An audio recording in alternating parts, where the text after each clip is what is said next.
Drizzle season in Splatoon 3 is almost here, which makes this a perfect time to look back at Sizzle season this summer and all the new content it brought.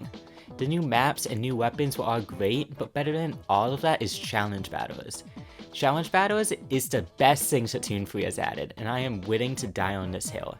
Nintendo has only just started this mode, but it already features so many unique and creative ideas and challenges to spice up normal gameplay. It's like Nintendo saw all of the fun, fake game modes people have been making in private battles and decided to turn them into actual modes that people can just play in-game right out of the box. Right now, there are 7 main challenge battle modes which change up the game in so many interesting ways. First is Too Many Trizookas. Too Many Trizookas is such a good mode. The idea is really simple too. Make everyone use the same special weapon and make the special meter charge up super quick. This creates one of the most hectic modes Splatoon has ever done, and it's just a blast to play. There's almost no moment when somebody doesn't have an Inkzooka active, so you have to be extra careful about being out in the open or else you might get killed by an Inkzooka shot. But just because you will often have an Inkzooka doesn't mean you should ignore your main weapon. Being able to sneak up and get close to someone using an Inkzooka lets you kill them very easily, especially in the time before and after they equip the special. And because this challenge happens on tower control, there is always a clear main objective to go and shoot at. If you're careful, you can use the tower as a shield, and if you're not, you just become an easy target to get sniped at. Shodan Sampler is a simple randomizer mode. Give everyone random weapons and make them play splat zones. You might get a weapon you're really good at, or the goo tuber. What isn't there to love about this mode? Honestly, the fact that it took them this long to add this mode is super surprising considering randomized matches have been around basically as long as private battles have been around. There's so many Discord bots that already do this, so having it just in the game sometimes is really great. Foggy Notion is simple Turf War. Absolutely nothing special about it except that the fog is coming, the fog is coming, the fog is coming, the fog is coming, the fog is coming, the fog is coming, the fog is coming, the fog is coming. Most of the stage is filled with fog, making it harder to see everything including the enemy team. Because of the fog, different weapon builds can become better or worse. If you drink a tacticaler, your location becomes way more obvious to everyone because of the faint glow your outline has with it, and if you get point censored, then you just become really easy for anyone to see no matter how dense in the fog you are. Duel of Dynamic Duos is 2v2 tower control, where respawn time is decreased. Even just one kill or death can change the tide of the entire match in an instant, and because each team only has 2 people, it becomes way easier to get knockouts or to get knocked out. Odd Battle of the Ages is Clam Blitz, but you can only use roller and brushes. Rollers and especially brushes have always been fun weapons to play in Clam Blitz because they can run around super fast on the ground. Limiting the mode to only these weapons also brings new strategies with the lack of more annoying weapons like chargers and splatlings. Most of the available weapons are also super close range with only Dynamo and Flingza having significant reach, so it feels completely different than playing Clam Blitz in basically any other normal scenario. Zip to It is basically the same idea as Too Many Trizookas, except instead of Trizookas, you have Zipcaster. Everyone is limited to only using Zipcasters, and everyone basically always has one. Because Zipcaster is currently only on 6 different weapons, with the longest range being either a Slosh or a Stamper, you also get to avoid having a lot of annoying weapons in there too. It's definitely going to be a lot of close range fights, especially because the common objective is splat zones in the middle.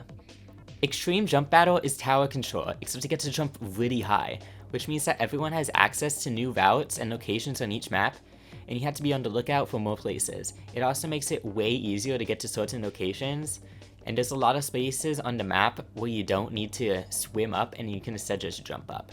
This makes chargers also an interesting weapon, seeing as they have more locations to snipe from, and also because everyone else can more easily get to some of the locations they normally stay at.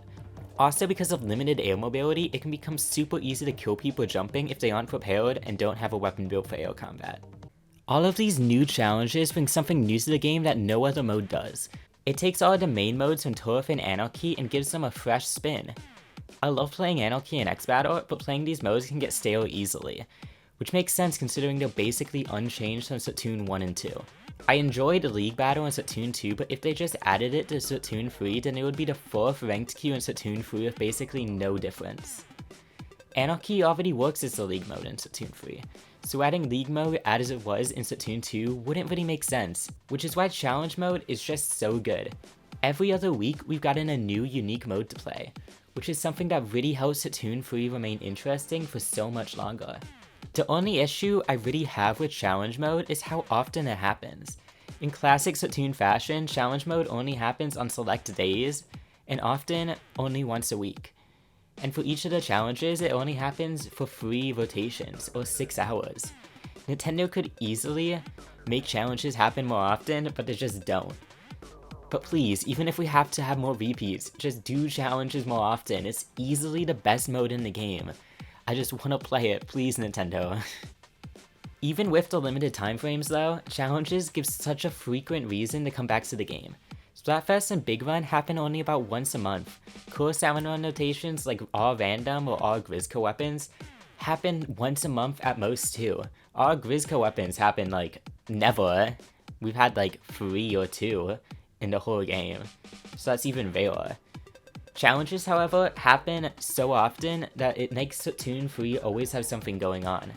One week we might have Splatfest, the next we might have a challenge, or 2 challenges, and then we might have a good Salmon Run or Big Run after that.